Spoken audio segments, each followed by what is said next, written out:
दोस्तों नमस्कार। भागवत गीता अध्याय 17 श्रद्धा के रूप। दोस्तों, गीता के 17वें अध्याय में आप जानेंगे कि कर्मों को, भोजन को, यज्ञ को, तप को, ज्ञान वगैरह को कौन से 3 भाग में बांटा गया है।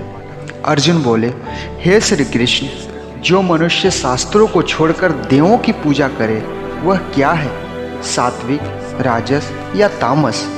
इस बात पर श्री कृष्ण बोले कि हे पार्थ, जो व्यक्ति देवों की पूजते हैं उनको उस समय जैसा विचार रखते हैं वे उसके हिसाब से सात्विक, राजस और तामस बनते।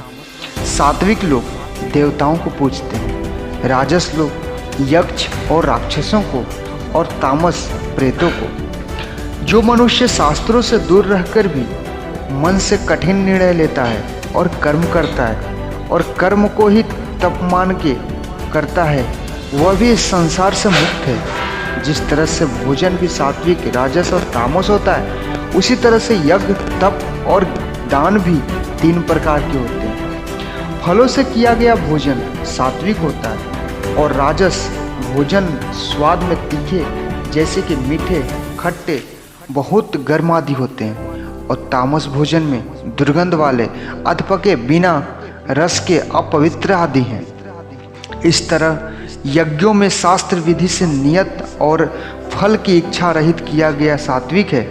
केवल फलों को ध्यान में रखकर किया गया राजस यज्ञ और शास्त्रों के विरुद्ध दान रहित और श्रद्धा रहित तामस यज्ञ है। इस तरह से तपों में तप जो फलों से रहित होकर सात्विक तप कहलाता है और किसी वस्तु की प्राप्ति के लिए किया गया यज्ञ राजस तप कहलाता है और किसी की हानि करने के लिए किया गया यज्ञ तामस तप कहलाता है।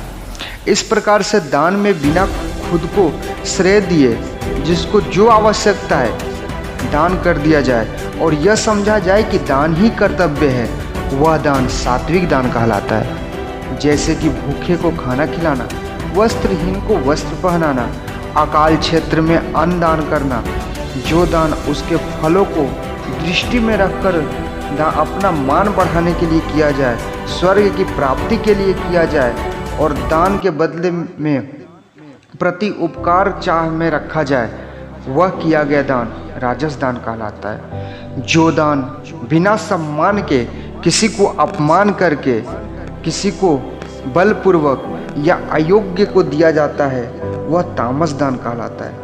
श्रद्धा सहित और फल की इच्छा रहित और जगत के कल्याण में किया गया दान, यज्ञ, तप मनुष्य को इस संसार के माया मुक्त करके मुझ में विलीन कर देता है। दोस्तों, इस अध्याय में आपने सुना कि हर कर्म के 3 प्रकार होते हैं और इन कर्मों को करते समय आपके मन में जैसी भावना या जैसी मकसद होती है उसी तरह से आपको फल मिलता है। और ये तीनों प्रकार हैं सत, रज और तम। सत सबसे अच्छा माना गया है, तम सबसे गिरा हुआ माना गया है। सत का मतलब है कि आप जो भी काम करें उसमें एकदम इमोशनली स्टेबल होकर बिना काम के रिजल्ट के बारे में सोचे, बिना उस काम को करने का क्रेडिट लिए खुद के मन की शुद्धता और संसार के कल्याण के लिए करें। लेकिन आज के समय में हम अपने गोल्स के लिए काम तो करते हैं जिसमें हमें मेहनत के अंत में रिजल्ट चाहिए होता है। भगवान श्री कृष्ण ने कहा है कि हमारे दुखों का बिगड़ने से का मेन यही रीज़न है कि हम अपने रिजल्ट के बारे में सोच कर परेशान रहते हैं। इसके लिए दोस्त, आप भी सत्य के रास्ते पर रहने का कोशिश करें।